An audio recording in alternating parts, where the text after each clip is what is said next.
All right. Thank you everybody for joining us. This is the Uncanny Omar, and with me I've got this great guy right here, Jason Aaron, who has written many books that I've quite enjoyed over the years. Most of them are in the background right here. I picked out a few from your different over the Oh yeah. years here. Yep. Um, Cool. Now, one of the things that I do remember most about you was you like the way that you got into comics, or the very first thing I remember reading was this little 8-page Wolverine backup story. Right. That was in Wolverine. Oh my goodness, the first volume, so it had to be like 170, something I back think in it's 2010. 175. Yeah. That's it. Yeah. So how did that come about? How did you get in the 8-page backup story of Wolverine? And was that your very first printed work by a big company like Marvel and DC? Yeah, that was my first printed work by anybody. Really first time I ever wrote a comic script. I is this weird thing where I won a Marvel Comics talent search contest, which Mhm. was the kind of contest they had never done before, and they really haven't done since. So this kind of strange little one-time thing that popped up where they, picked a writer and artist for Wolverine from submissions at Wizard World Chicago, and then picked a writer and artist for Thor from I think San Diego Comic Con. So I went to Wizard World. I went to Wizard World pretty much every year back then, but Yeah. typed up my little one-page submission for a Wolverine story and dropped it in a big pile of them there at the booth, and kind of forgot about it because it took several months before they started announcing them. And one day I was at work and just got a call from Mike Martz at Marvel. And literally my first thought was, man, that's really cruel of him to call me just to tell me that I didn't win. Like, why would he do that? Um, but I did Surprise, huh? win. All right. So yeah, I think Mike told me mine was one of the only stories that didn't take place in a bar or didn't involve Wolverine fighting ninjas. Mine was this weird little story about Wolverine encountering this woman in the middle of the woods and having a discussion with her about faith, really. So Yeah. it's kind of me riffing on Flannery O'Connor's "Good Man Is Hard to Find," which is a great story if you've never read it. That's probably my favorite short story that I read in high school. I Oh love yeah, it. cool, And my wife bought me the Flannery O'Connor like collection of like all her short stories. I'm a big fan of awesome, that story. awesome. Yeah. Well, S- I ripped it off a little bit for a Wolverine story that got me my career in comics. But man, what a career, dude. I'm sure turning that submission in and thinking that you were going to get a call of rejection, like to go from there to the Vertigo imprint and then to write all these Marvel books. What a journey, huh? Yeah, I mean, it's kind of I've never really gotten over how surreal it is. It still feels weird every time I go to my local comic book shop, and it's like, oh, I wrote that book. That's Like, awesome. like I had a moment one time where, like, I got a lot of long boxes in my basement. I got a lot of comics. I've been collecting comics since I was a kid. Like a true collector. Absolutely. So I was flipping through some like the Wolverine box for some reason, and I was flipping through and I realized like why like I'm missing all these issues. Why am I missing so many issues of Wolverine? And then it dawned on me, oh, I wrote those. Like That's they're in a awesome. they're in a different box. Like they're got all the stuff I wrote in one box together. But it was that weird moment when I was like kind of made my life as a creator kind of crashed into my life as a collector. And I was like, oh, that's cool. So you had always been a comic book fan? Like you grew up reading comics, like just superhero comics, or did you ever read it in a lot of any of the independent stuff? Yeah, I mean, I got in through superhero stuff, mostly DC. I think World's Finest, an issue of World's Finest was the first comic I ever picked up off the spinner rack. I Hmm. still got it. The cover is like completely fallen off the book because I read it so many times. It's one of those thick dollar ones, so it had a bunch of Yeah. different stories in it. But so it got in the '80s, which, was a great time, of course, so, It was the um, best of times. it It was was. the best of times, man. New Teen Titans was the first book where I was like, "Oh, I wanna read every issue of this one," and went back and Yeah. looked for issues I'd missed. So, yeah, stuff like Blue Devil and Atari Force, I Yeah, loved. Atari Force. Yeah. But yeah, the '80s was a good time too, and you had so many other smaller companies popping up. So I read First Comics and Kamiko and Eternity and all those other companies that were popping up. Those early Dark Horse books. Like Yeah. Roach Mill is a book I love. I've been meaning to pull them out and reread them. Like it's one of those early, black and white Dark Horse books. I don't remember that one, but I remember all the other small publishers that were coming out at the time, Eclipse. Then eventually they dove into some of the manga territory by bringing that stuff over here monthly in a single issue format. That was really cool. Sure, yeah, those Lone Wolf and Cub Yep. issues with the Frank Miller covers. Yeah, I Yeah. flipped for those. The first time, I think it was Epic who first printed Akira, right? Like I've got those. Yeah, the color versions with Steve Oliff on colors. Oh, yeah, Right. those are nice, man. Those are so nice. Now that lays into the like I was telling you earlier, like we do collected editions here, but that lays in that weird category of probably never gonna be printed in a collected edition because Akira owned by Kodansha and Ultimo, and then the colors owned by Marvel. So it's a Uh, weird it's Interesting. it it's weird, but I hope one day for the sake of people that never got around to seeing those beautiful colors on Akira, because they all had to be, approved by the creator, Ultimo, so he was Oh like, yeah. "Yeah, absolutely." I see Well, if that's if not, it's more reason to go dig through those back issue bins, which I love doing. right. Alright, so I see a spinner rack behind you. I see Yeah. a spinner rack behind you, and I see a lot of Jason Aaron work behind you. Is that all you keep in your spinner rack, like a lot of your comics? Well, it's on this one, Oh, I'm a okay. two spinner rack household, so Oh, okay, like okay. this is I'm at my desk. This is where I work every day. So yeah, this one's just all stuff I've written. Dude, But I I would got I would be the same way. I'd have that with me everywhere I go. I wrote all that. All that's been a wreck. well, it's more like reference. There are plenty of times. I mean, I can't always remember what the hell I wrote in the past. Like I need to grab it and pull it off and see. Um, but I got another spinner rack in the basement that's full of books I bought off the spinner rack when I was a kid. So it's got those copies of Atari Force and Teen Titans and John Byrne, Superman, and all the stuff. I got at the drugstore, the Oh, 7-Eleven yeah. as a kid. It's interesting you mentioned the drugstore, 7-Eleven, because that a lot of the time when my local comic book store would miss an issue, I would have to resort to going there like a month later to make sure I didn't miss the issue of whatever it was, X Factor or a Spider-Man comic because my Sure, comic store missed it. And now today we got the news that Penguin Random House is going to start distributing a lot of the Marvel stuff.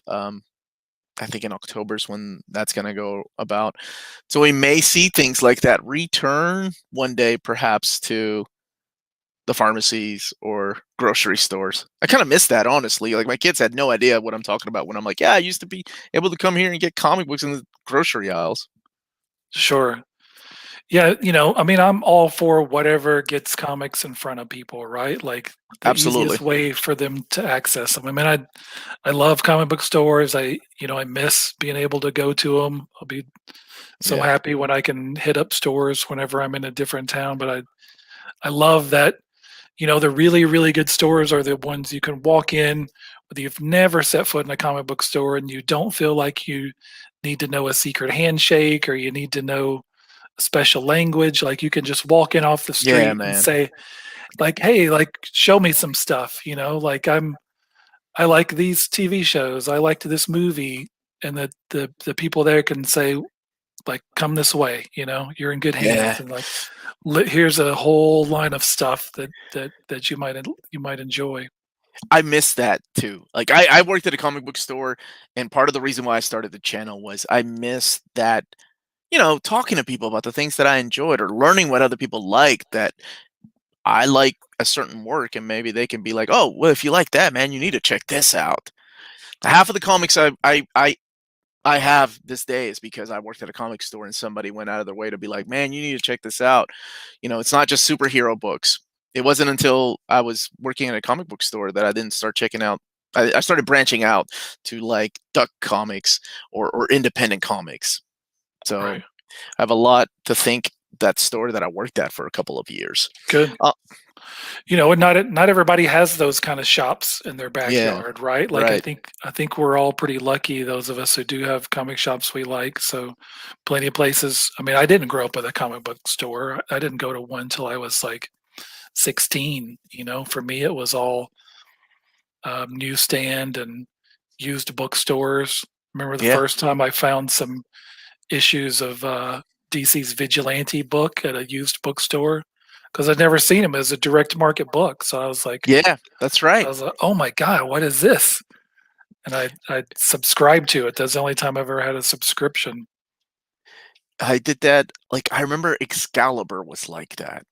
Yeah, Excalibur was like one of the few rare X-Men titles. It was a little more, it was a little pricier, but you couldn't sure. find it. And they had like an Inferno, and I wasn't the biggest like fan of Excalibur at first. It took me a while because I couldn't find those early issues. But there was an Inferno little map where they were like, "Hey, Inferno, follow the adventures."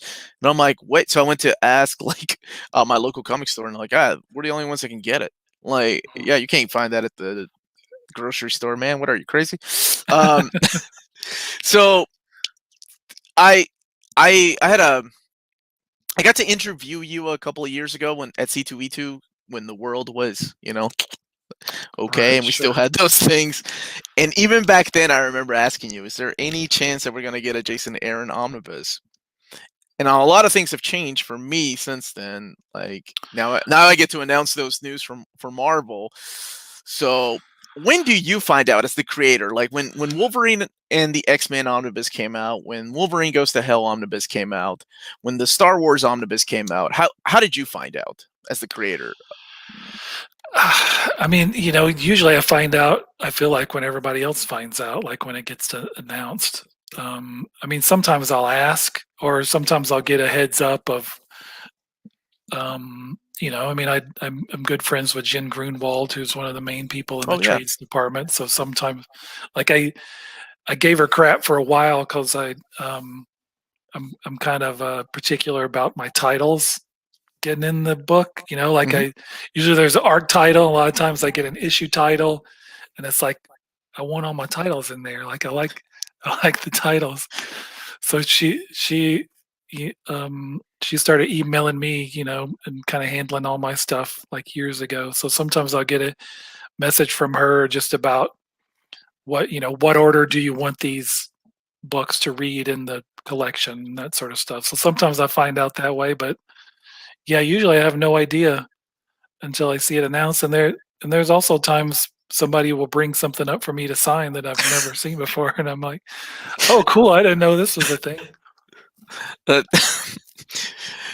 it surprises me like how sometimes the creators find out how these things happen unless you're having like some kind of involvement in it. Like I know Hickman likes to get involved with the way that his books need to be mapped, like Sure. keep the covers in the back, make sure these issues are like in this order. And for you, that's pretty interesting that they do reach out to you for some certain mapping. I assume like something like War of the Realms. When War of the Realms omnibus came out, there were issues of Thor in between, and then like one of the scrolls was Right. in there. The War Scrolls was in there. So Yep. y- you're getting a lot of love in the chat, by the way. A lot of people are saying they love you, or Cool. I don't think they're talking about me. Well, I don't I think love so. all those people too. And just to be clear, this is not me complaining about Marvel not giving me a heads up about stuff. I mean Well, no, I don't care. I mean, I have a really good working relationship with Marvel, and I'm in the loop on stuff I want to be in the loop on. I'm always very happy to see any of the different ways they publish my stuff. The Thor run I've done has been published in trades dude. and hardcovers and different collections, and I'm happy to see every bit of it. Um, I just eventually want a copy to stick in my presidential library I got over there. You but do? that's it. Oh yeah, that's cool. You got a presidential library over there, huh? Presidential library slash, guest room. Gotcha. Uh, no, I mean you're right. Your run on let's see, Thor has been trade paperback. Then it went to or oversized hardcovers. Then we got complete collections of it, and every one of those is just about out of print. The oversized hardcovers are hard to find. The complete collections, some of the earlier volumes are out of print. That's why everybody wants like, oh, when are we gonna get that omnibus? And I mean, it's not a matter of if we're gonna get it. I think most people probably know it's coming. It's just a matter of when. And it's fun to Sure. map it out. Like, oh man, this will be God of Thunder Volume One. Jane Foster will be Volume Two, and then Yeah, it's all got the to be a stuff. few omnibuses, right? You can't fit all Yeah, that stuff in one. yeah, Yeah, it's I'm got to sure be those through. will come. There's also a movie coming up soon, so I'm sure that will be a good reason to do brand new editions of some of that stuff. Yeah, absolutely. And I think that's probably what Marvel has been waiting on, some kind of date and announcement for that. That way they can start planning ahead, like, hey, this will be a good time to release that book. Um, because they've done Wolverine, like all your Wolverine work, like Wolverine and the X-Men, which is interesting because Wolverine and the X-Men was the very first Jason Aaron Wolverine omnibus to come out, which is the last part of your Wolverine Oh story. yeah, was it? Oh, Yeah, and then they released Wolverine, and then Wolverine Goes to Hell. So all of right. that work has now been collected in omnibus format. Here's a good question for you from David Crone. Which DC character would you like to write? Yeah, that's a good question.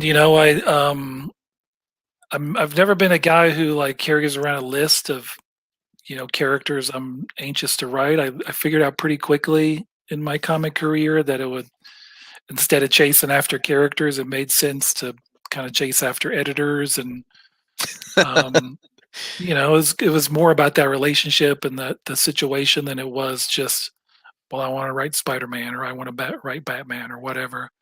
But that said, especially as somebody who grew up as a DC kid, yeah, definitely I've got DC characters I would like to tackle at some point. Batman being one of those. I wrote Batman for one panel in the one DCU issue I did, which was a Joker's Asylum Penguin one shot, um, which Oh, was yeah. which I really enjoyed. It's a great experience. It was with Mike Martz, the same guy who picked me in the Marvel Talent Search contest. He was then at DC. So yeah, I'd like to do some more Batman. I'd like part of me feels like you're not really a proper comic book writer until you've written Superman. So I'd like to do that. Yeah. I really love Hawkman. I think I could have a lot of fun doing a Hawkman book. Um, so yeah, those are that's part of the list. Plus Blue Devil for sure. Blue Devil. I was gonna mention Blue Devil and New Teen Titans because you mentioned them earlier, but Well, I mean, the Titans is I don't even know if I would want to write a Titans book because it's those characters. I loved that group from back in the day, from when I was a kid, and I liked watching Teen Titans Go with my son. But I don't know if I'd want to try to do my version of that. Who knows? Maybe maybe there's certainly a lot of love I have for those characters. I that the new issue of Nightwing that just came out Tom by Taylor. Tom Taylor. Like I hadn't read Nightwing and man forever, but I picked that, like I like Tom's stuff and that book looked gorgeous. I picked it up Same. and I was like, man, it brought back all those feelings. I remember like, oh, I love this guy so much. I love this character. Mhm. So that all that love that was put in there by Wolfman and Perez, it's still inside me. Oh, I, there there comes a time, like as the older we get, and yeah, so certain writers and in certain characters still bring that out in you, and I love that about this medium. Like movies sometimes do that to me, but mostly comics, where it takes me back to my childhood and that same Sure. feeling. And that's what makes it fun to be reading comics for over 30 something years. I still have that feeling of like, oh, that what a great comic. I'm so glad I read X-Men or Conan or whatever it is. Speaking of For sure. Conan, man, I was so excited when you got announced to be the Conan writer because you went from Thor. I'm like, oh, this guy's perfect for Conan. You ever think about going back to that one day to do more Conan work? Well, yeah, I mean, not only do I think about it, but I'm doing it. At the if you remember at the end of my run in that I do last remember. I just issue, reread it. what was it, issue 12? 12. At Hmm. the end, we had a tease of a King Conan book by me and Mahmood and Matt, which would have originally have been out last year, but Okay. things changed, so it got pushed back a bit. But we're working on it right now. I mean, Awesome. I've written the first couple issues of that, so yeah, Good, I dude. I am working on more Conan. That's what I want to hear. That's what's And up. in my mind, that won't be the last Conan thing I do. I think that's a character that I want to come back to. Um, because again, like I said, I haven't always walked around with a long list of characters I wanted to write, but Conan for sure was at the very top of that short list. That I have discovered those Robert E. Howard stories when I was a kid at that same used bookstore where I bought those Vigilante issues. I bought all those Robert E. Howard paperbacks and devoured them. So I've wanted to write Conan for a long, long time. Uh, Um, I'll, I'll be honest. Reading your Thor, when I was reading it, I was like, oh man, this guy could write a hell of a Conan story. So when you got announced that you were doing Conan, I was like, hell yeah, that's what's up. That's perfect. well, and I think you can see the influence of Conan on my Thor run, especially that first A little arc. I bit. mean, what I Yeah. loved about Conan and what I tried to put in that Conan the Barbarian arc I did is that I loved when I picked up those Robert E. Howard stories. You read them, like Conan's a different age. He's in a different setting. He's doing a Yeah. different he's a different person in every one of those stories. So he traces out his entire life, from when he's in Samaria to when he becomes king of Aquilonia and everything in between. So I love that. Like love getting these bits and pieces of this guy's entire life and from him as, barbarian to most powerful king in the land. So I think when I started thinking about Thor's life, I thought of it in that same kind of way. So I think that's why in that The in that first arc you got, you know, young barbarian Thor and present day Avenger Thor and old King Thor. I mean, in some ways that was me doing Conan. yeah, I can see that. And when you wrote your Conan story, I could really see that. I was like, oh man, he was laying out the the paper, like he was laying out pretty much the draft during his Thor run. That was pretty cool. Sure, Because a little bit. Yeah, to the point when I got the Conan gig, I was like, "Oh, what am I going to do? I guess I could have done that, but I already did that with Thor, so I can't come out." So, if anything, I wanted to do something bigger. Like, instead of just three versions of Conan, you're going to meet as many as we can fit, in these 12 issues. So we jumped around to a lot of different points in his life, over the course of those stories. Mhm.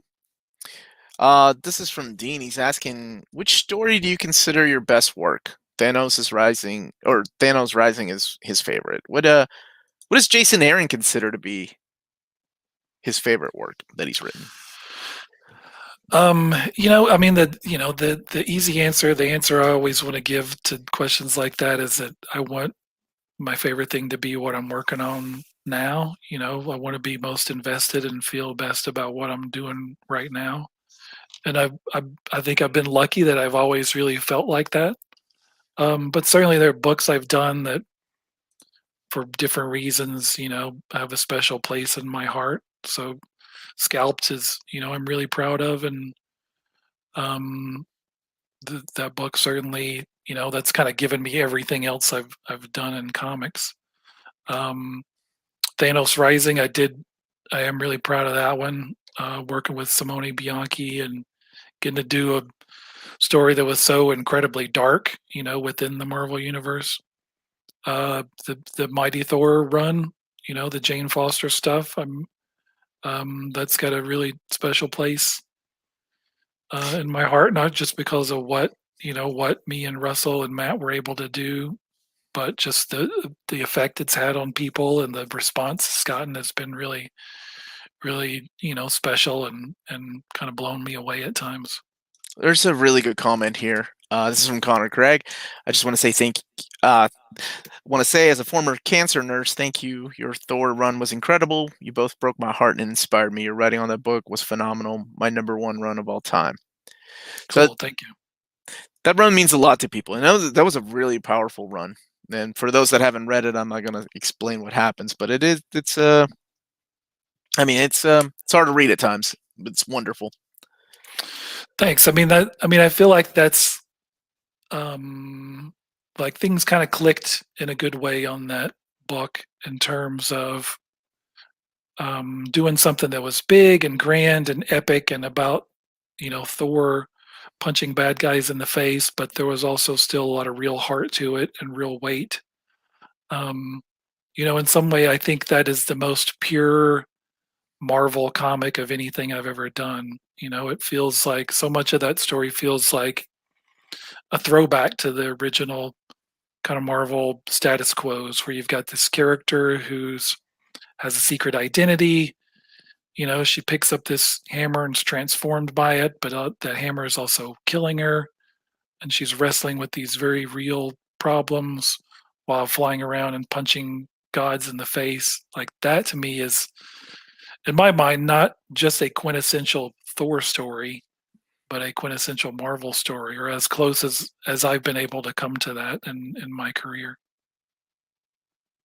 I think it's a big book and a must read for everybody, and I think that's why a lot of people have this big drive of like, when are they gonna do with a Thor omnibus? Because I really want to read this stuff. Because a lot of people are trade waiters or omnibus waiters these days, and they just can't release them fast enough. Um, Sure. let's see. There's a couple of good questions here, but I'm curious about something. So, grew up reading Conan. How about Wolverine? How did writing the 8-page Wolverine story, was Wolverine like one of your favorite characters growing up, or was he just like, or did he just fit that contest that they were having? Well, some of both. Like I said, I was a bigger DC kid than Marvel. I grew up in a small town in Alabama. Went to a really small grade school. There was one other guy at school who was a comic nerd, so we became good friends. Hmm. So I was a big DC Teen Titans guy. He was a big Marvel X-Men guy. So we argued back and forth all the time about who was better. Yeah, of course. Um, so I think for a while I was begrudging. I didn't want to like the X-Men because of that. Liking the X-Men meant I was in some way cheating on the Teen Titans. But I did start reading X-Men around the Mutant Massacre run. Like I remember that, is it John Romita Jr., that cover of, it's like the Make Our Day or something cover, where the one where Come they're fighting. mess with us. Yeah, yeah, yeah, that one. Yeah. So I think that was the first issue I ever bought off the rack, and became a big X-Men fan after that. So I was a Wolverine fan, but that contest was that was just what the contest was. So it was really, if it'd been Thor, it'd been whoever, I would have taken a swing at it. And again, after that, I did a lot of Wolverine stuff, but a lot of that was because I kind of, even after I won that contest, it was another 5 years before I was doing more Marvel stuff, and that was really through Axel Alonso, who kind of brought me, saw the stuff I was doing at Vertigo and liked it and brought me into Marvel and started giving me Wolverine and Ghost Rider gigs, and because those were the characters that Axel had. So again, I figured out pretty quickly, like I did the thing where I was chasing pitching for whatever I possibly could, like whatever, any editor who will respond to my email, like what do they edit? Okay, I'll send them a pitch for that. And it just went nowhere. It's like 5 years of pitching that amounted to nothing. So I didn't want to do that anymore. So it was more like, who do I have similar sensibilities with? What editors do I connect with? Do they like my stuff? Okay, what characters do they have? Do I have an idea for those? I followed that path more than just man, I really want to write Spider-Man or I really want to write whoever. And you did get to write Spider-Man in that Spider-Man Wolverine Yeah, I story. did. Yeah, the first time I ever wrote Spider-Man was in Ghost Rider. He was in one panel. I remember it because it's probably the most I've ever worked on one panel. Just it's like 3 lines of Spider-Man dialogue, but I probably worked on it all day because it's Spider-Man, and I think Mm, there's always that feeling, when you get through the door at one of these companies and you're getting to play with these characters that you've loved since you were a kid, you feel like, man, they're gonna kick me out any minute, so I need to like grab all the characters I can. So it's like one page. I think Thor is on there too. So that's the first page where I ever wrote Thor. It like jumps around, shows a bunch of different characters. Punisher, can't remember who else, but yeah, I worked really hard on those Spider-Man lines. So yeah, I love writing Spider-Man. The Spider-Man Wolverine with Adam Kubert was a lot of fun. yeah, and that's included in the Wolverine omnibus. It's in the Yeah, Wolverine Goes to Hell omnibus. Yeah, just about cool. all your work was sneaked in there, with the exception of the Amazing X-Men series with the Nightcrawler storyline, which I Sure. which was really good. I really like that. I like how you were able to bring back a certain character from the dead. I thought that was a pretty unique way of doing it, especially going into the aspects of religion and the beliefs of different characters from the comics. I thought that was a really cool way of doing it. I wish they had put it in the Wolverine and the X, or I guess it would have fit into your Wolverine and the X-Men omnibus, but man, that thing was already big. Yeah. That thing was already big. So here's a good question. What do you recommend for a new reader? It's a good recommendation. I've got my answers. As a new reader of like what would I recommend of my own stuff? Yeah, like never read anything by Jason Aaron. What would you recommend? I mean, I guess it depends on what you like. I mean, I like to think I've done a diverse mix of things. So, somebody who's going to love Scalped, maybe, you know, Wolverine the X-Men is not the book for them. I mean, certainly I love the people who read all those things, but I've done a lot of different kinds of books. So, I don't know. I guess it depends on what you're into. I mean, I think my Thor run kind of covers a lot of bases. It's dark, it's sci-fi, it's horror, it's superhero, it's serious, it's fun, it's kind of all those things over the course of 100 or so issues. Se 7 years, right? I think so, yeah. Yeah, 7 years. So how different was it writing characters like Wolverine and characters like Thor when I assume was it Marvel that said, "Hey, we just got the rights back to Star Wars. Jason, do you like Star Wars?" Or how did that come about? Pretty much, yeah, like that. I just got a phone call, and they said, "Hey, do you want to do this?" And I said, "Yeah." I didn't really know much more about what I was saying yes to. Um, yeah, especially once I kind of understood what the deal was. Yeah, I was super excited. That's what another one of those moments, kind of like that day when I spent the whole day writing Spider-Man dialogue. Mhm. The day I sat down and started that Star Wars #1, we're in my mind, it's starting with that opening crawl and that music. Like I put the John Williams score on when I sat down. Oh, hell yeah, that's awesome.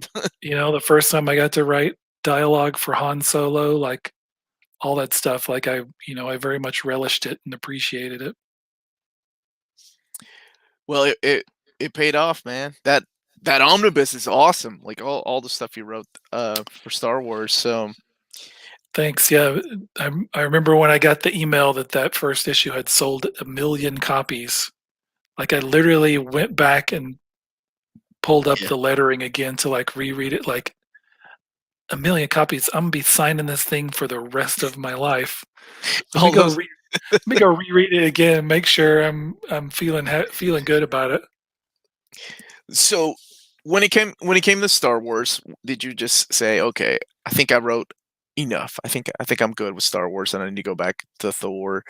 Or is it something that you wanna revisit one day, like, whenever they do? Because the Star Wars story is pretty interesting because I don't know if people know or not, but it takes place between A New Hope and Empire Strikes Back, and they've been doing that. Right now, they're doing between Empire and Return of the Jedi. Is that something you could see yourself returning to? Sure, someday. I mean, I certainly had a lot of fun doing that stuff. It feels like the kind of world where you can bounce in and out and do a lot of different kinds of stories. So sure, I wouldn't close the door on any of that. Yeah, I mean, I did 30 something, 37 issues, I think. So a pretty good run. I could have stuck around a little longer. I think some of it was juggling my schedule and how much I had going on. Um, but it seemed like a good point to leave when it wasn't like I was completely out of stories. I think you don't want to wait until you should have left 12 issues ago. So I think So it was a good time to leave, knowing I could still come back someday and do some more stuff. so is that how you decide, like do you ever have, I don't know, rem a little remorse, regret, like, "Ah, I left that title too soon. I think I coulda done something else." You ever think like that? I mean, I haven't yet. I mean, I kind of just go. I don't say I have like a grand plan. Um, I kind of just go with my gut and what feels right in the at the time and the moment.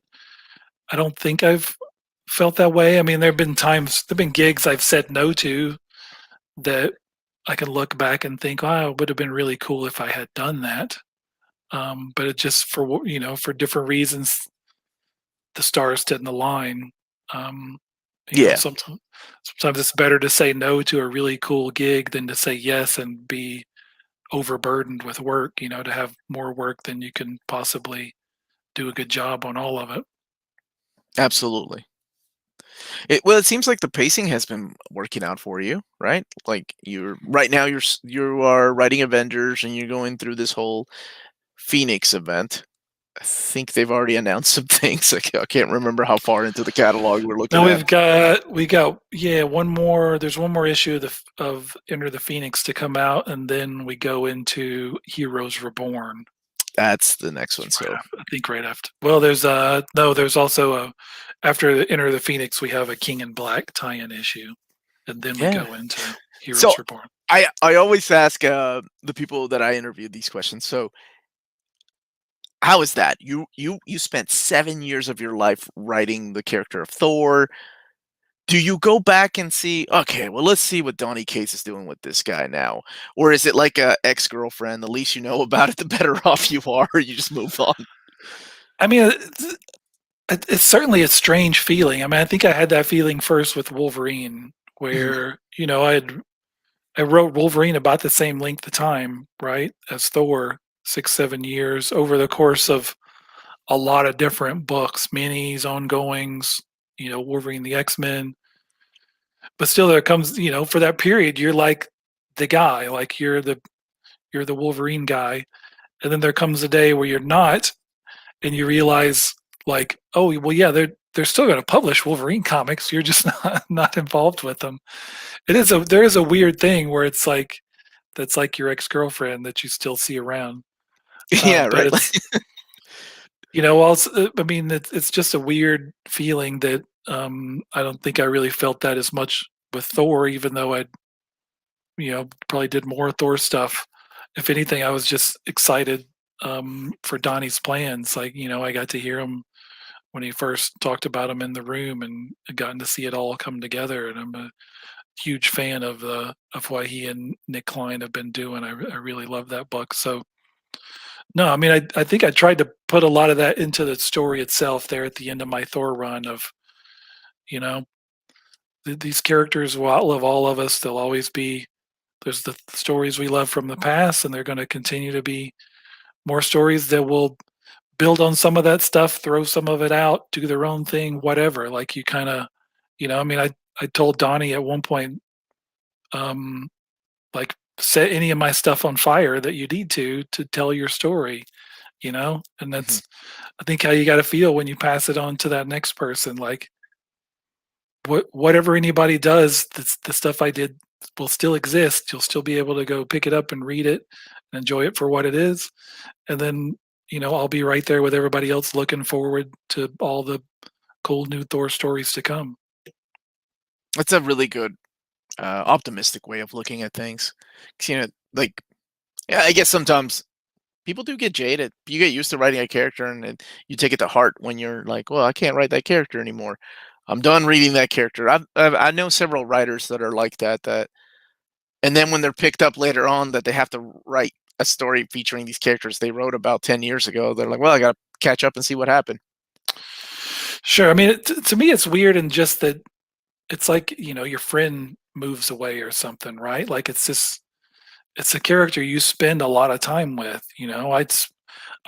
For 7 years, I spent more time with Thor than I'm going to say any person on the planet, right? Like Thor was Yeah. more in my thoughts, more of a actual tangible presence in my life than I'm going to say pretty much anyone that existed, right?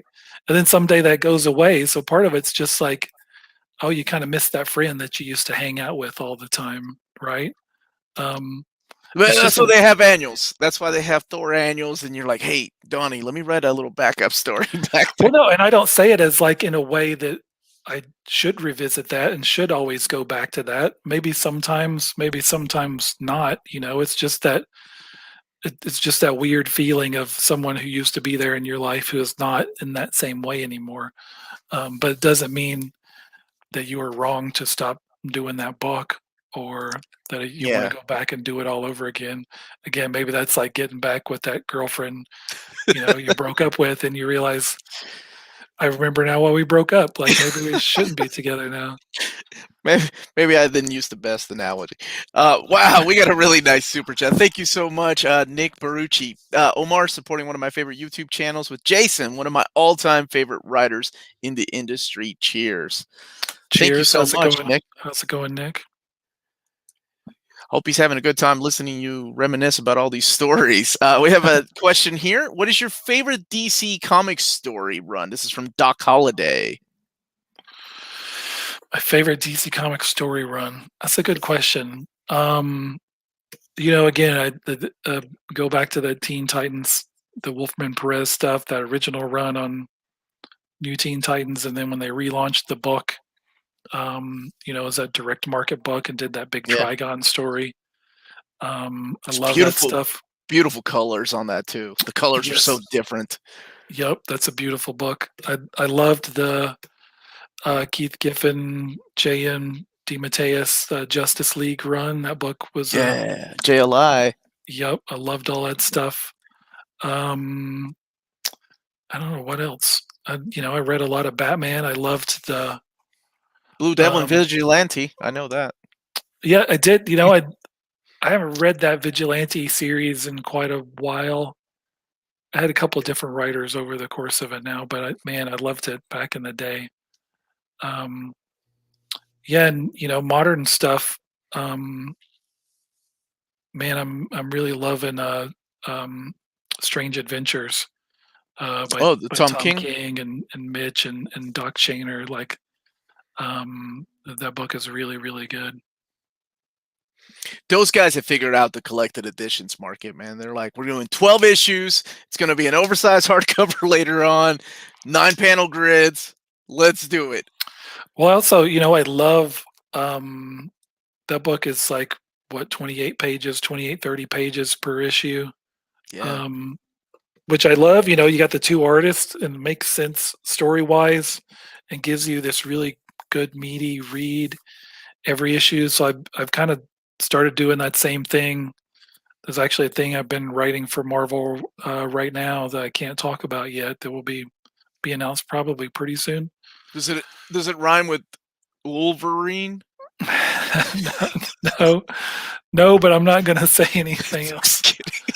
But I will just say, I wanted the same thing. I was like, can we get 30 pages Mhm. per issue, a little more for the first issue, and man, it feels so good. Like it feels so good to have that room, and I think the story's better because of it. It's not maybe not every story, every issue would have that much meat on it, but these definitely do.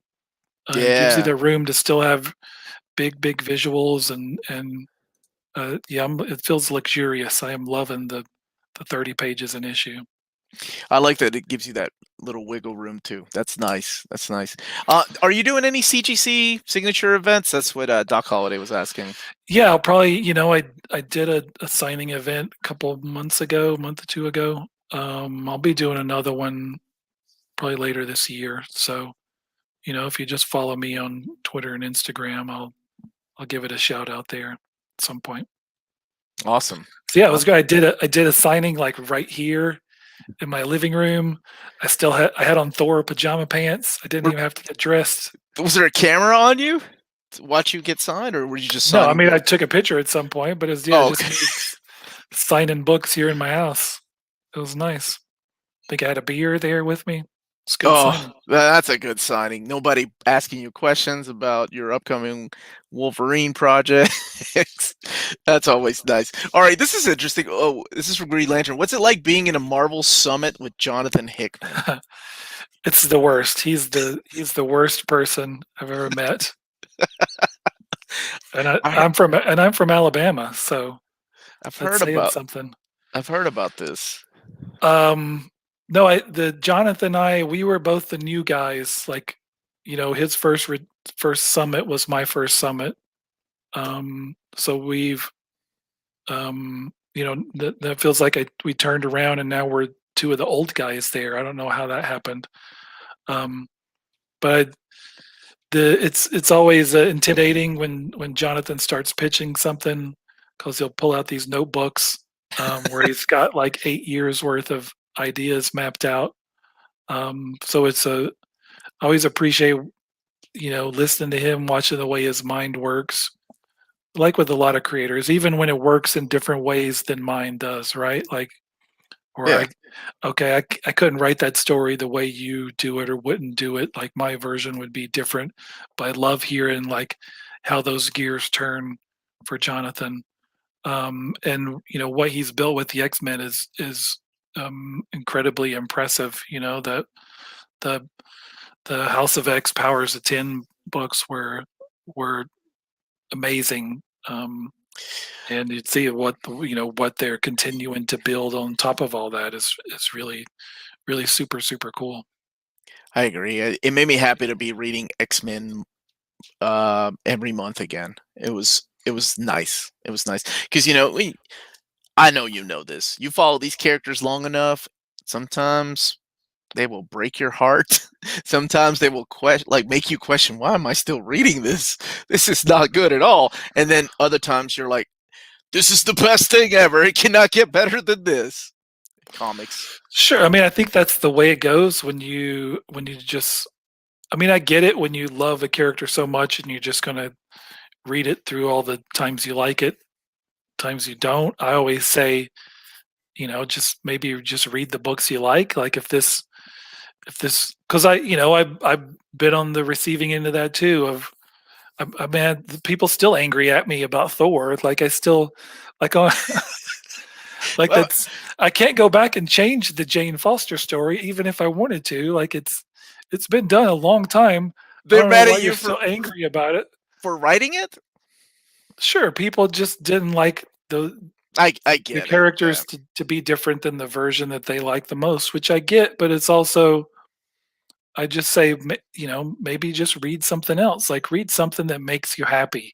And if this character at this moment in time is not doing that, maybe go read something else and come back when the new team takes over and maybe it'll be something that'll be closer to what you like. But I mean, these characters have been around for so long and these soap operas have been going for Yeah. so many decades now. Like sometimes you need to do something a little bit different, to bring something of yourself to the character, not to throw out everything that's been done before, but to build on that in some way we haven't seen before. Show me a story with these characters I haven't already read. That's our job as creators, and that may mean that may not be everyone's cup of tea, but um, with Thor in particular, when I can tell you that the people who didn't like Jane Foster Thor to me was always drowned out by people who loved that book, who responded to it, who were touched by it, moved by it, and some of them people who'd never read Thor before. So it all balances out. You can't please everyone on any book. I mean, ultimately, all I can do as a creator is just write stuff that I know I want to read. I can't control anything beyond that. It's a really good take on this. What is your take on event books as a writer? Do you prefer to do a run with or without them? 'Cause your Thor book stayed away from events for a long time, up until the third arc, right? Like with war, but you were setting that I up. guess. Did that start as like let's just make it a Thor thing, or did you say wait, but if they're coming to Earth, we could make it bigger?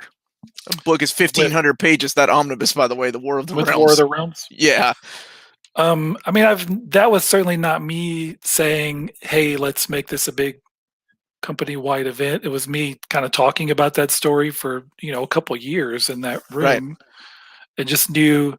I always feel like this is, I'm going to do the story I want to do and build toward that. And if it becomes a big thing, cool. If it doesn't, you're just doing your version of the story. So that was really more of a Marvel decision to kind of, hey, let's make this a bigger thing and do tie-ins and whatnot, which was cool. It was, I was happy to make it that, but it was never. I don't think I ever write those stories thinking like, okay, and then we need 15 tie-ins or we need this level of buy-in. I don't really think about it Hmm. in terms of that. I kind of just want to do that's the best version of that story. So I don't know if I'd say I prefer to do them with or without. I mean, I've written different events. Um, I mean, I don't know. It's kind of just part of the gig at this point. I mean, that my Thor run is a good example, and that even though you could look at it as one long 7-year run, that in my mind has a pretty consistent through line. It's still a run that played out over the course of multiple ongoing books and different miniseries. So there are times when people message me saying, "How do I read these? What order do I read these books in?" And I get that it's intimidating, Hmm. and that's sort of just the way it is now, right? It makes it a little more difficult to do a long run on a character because you do have to jump through some hoops. There are inevitably going to be those moments where it's like your book has to stop in some sense to do another story, and you want to. I mean, people. Marvel doesn't usually force tie-ins on you and say you got to do this, you got to do that. They understand that those tie-ins are only good when they need to be tying in for a reason. There's a real story to be told there. Hmm. Um, Secret Wars was one of the big one, because Jonathan Hickman is such an asshole. Like he, you know, canceled everybody's books and everybody had to tie in. Um, but I don't know. Maybe I'm rambling at this point. I don't think No, there's a no, no. right or wrong way to. I've kind of been on all sides of that, and I I think I tell you what, sometimes it's Jason. beneficial. Sometimes it can feel like a roadblock. I don't know. If ever anybody questions you about a reading order, I got a video for you. Okay, I've done a Jason Aaron Thor video. Oh yeah, Guide. cool. Yeah, All right, I got you, man. I'll I link to got you. that. And I did a Thor reading order where I did the whole comprehensive because it is a lot of fun to do this in collected editions. But oh my goodness, the way sometimes these things are mapped out, the titles, the different formats. It's fun to put it together and doing all the heavy lifting so people can be like, oh, that's where I go and read the next Right. story. And I get that it's intimidating. I get, I don't want to take that for granted that it can be hard. Again, some of that just depends on you walking into a good comic book shop and Yeah. hey, I hear this Jane Foster Thor movie's coming out. You walk into a shop and hopefully they can point you in the right direction. So speaking of which, there's a couple questions here from like James and Austin. They're about the same thing. Have you seen any script or anything from the Thor Love and Thunder? Has that graced your eyes? Like any No, ideas? I haven't read a script. I mean, I know I've had conversations and I know some stuff, but I mean nothing I can say other Of than course, of course. I'm excited. I'm excited. I'm a big fan of Taika's. Jojo Rabbit was my favorite movie of a couple. When did that come out? Everything to me feels like it was 10 years ago because of the last year. But whatever year Jojo came out, that was my favorite movie of that year. So the fact he was going from that to working on this made me very very excited. Christian Bale as Gore the God Butcher Dude, I makes me saw really that. excited. Like seeing that dude sink his teeth into all that. Natalie Portman coming back to play Jane. I just say everything I know, everything I've seen, has just made me more excited. I think, man, Jojo Rabbit, that shoelace scene. Woo. That was a good one. That was good. And I It think that is. was 2019, right? You're right. That Everything this sounds year right. feels like a lifetime ago. Um, Sure. Now that you're a veteran, this is from Chris Nord. Thank you, Chris. Now that you're a veteran of the industry, who do you consider some top up and coming creators we should all keep an eye out for? The young guns. Yeah, that's a good. I don't know. I'm always bad when people put me on the spot with questions like this. I don't even know what qualifies as a young gun these days. Um, Somebody in their 20s? I don't know. yeah, I don't I'm in know. my 40s, so I can't tell you what a young Um, gun is anymore. I thought I was at one time. I don't know. I can speak to just the people whose stuff I've really been enjoying most recently.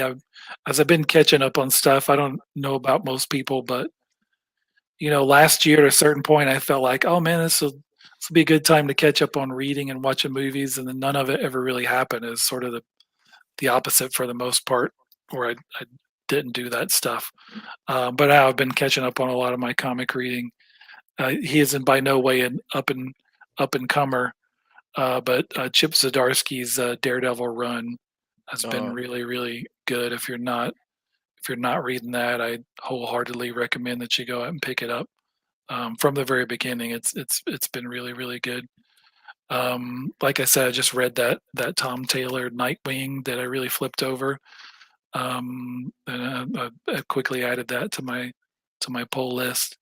Um, Also, just that same week, you had James Heron's new Image book, Ultra Mega, came out, which is this weird, creepy take on kaiju story. It's like a big, oversized issue. It's written and drawn by James, who is incredible. He's a guy I've worked with just a little bit on my Thor run. He drew part of Thor 700 and then did 701, which was the big arrival of the Mangog, and Mangog beating the yeah. hell out of War Thor. And James killed it. So I don't. I'm not doing a good job of answering the up and comer question, but just in terms of stuff I've read recently and really enjoyed, that's some of it. So Chip Zdarsky, my wife would agree. She loves Chip Zdarsky's Daredevil, and she's currently reading the uh, his run on Peter Parker's Spectacular Spider-Man. Sure, everything Chip's been doing over the last few years with Marvel has been really good, and he's done like a mix of stuff. I think everybody thinks of Chip in conjunction with funny, Funny, with humor, because he's such a funny guy on Twitter and real life. yeah. Um, he's kind of funny looking. He smells funny. Like he's just all around funny. But you look at the work he's done at Marvel, and it's a wide range of stuff. What he did on Invaders and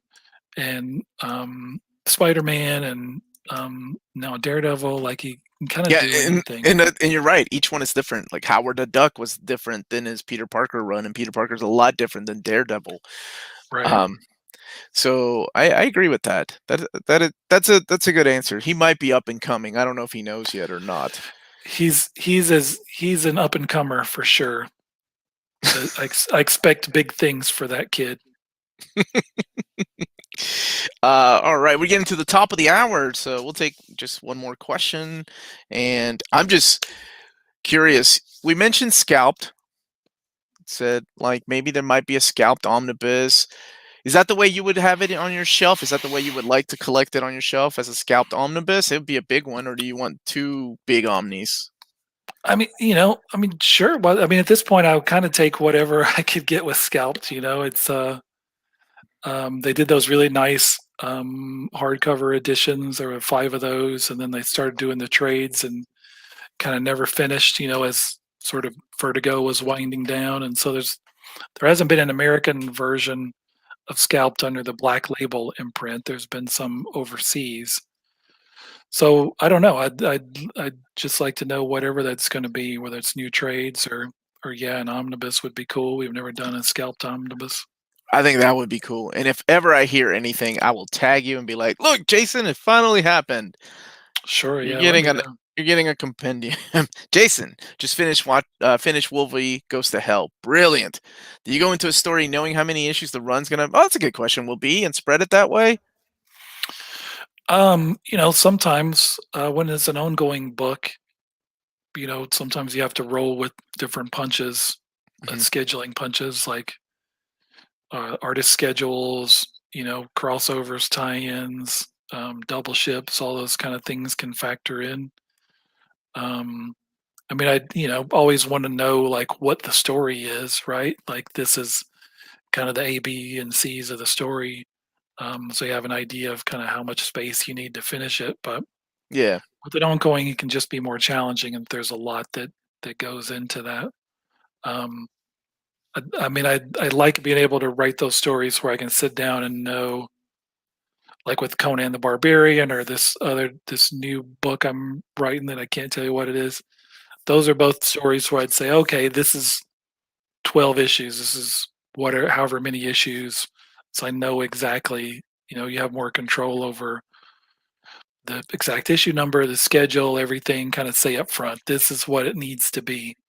Um, but each gig, different gigs are different. You can't always do that.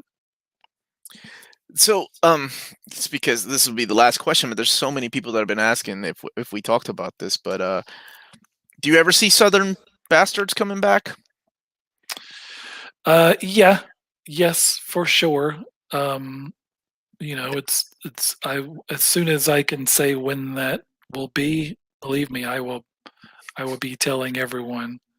Um, me not answering that question is because I still don't have an answer right now, um, but I will, and everyone will hear it. Believe me.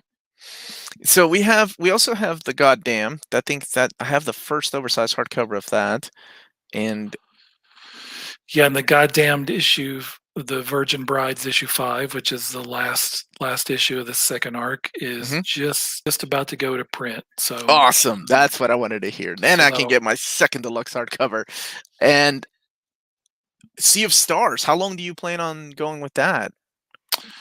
we're getting close to the end of that. I think it's issue 9 that just came out, Hmm. right? So we've got a few more to go with that. Um, I read I the think first couple. Beautiful book. thanks. Yeah, I co-write that with Dennis Hopeless, and it's Mhm. Stephen Green and Rico Renzi who are the art team on that. So it's really really gorgeous story of a father and son trying to find each other in the wild depths of outer space. It's good. For anybody that hasn't read it, they're solid. The Sea of Stars is good. And I need to get that. I'm holding out for a hardcover. I know that they released a trade paperback of it, but hopefully when it's all said and done, there'll be a nice of hardcover edition. of Sea of Stars. Yes, sir. Yeah, probably. Yeah, we'll probably do a hardcover collecting the whole thing once it's all done. Awesome. Awesome. Well, thank you for joining me. This was a lot of fun. Um, No problem. Thank you, Thanks for having me. everybody.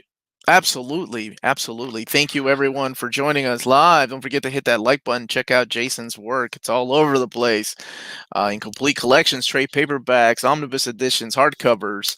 He's got work at Marvel, DC, and Independent Image. So, yeah, everybody check him out. Follow him on Twitter, too, where he will be announcing his CGC signings, right? Sure. Yep. All right. Thank you, everybody, for watching. Have a great night.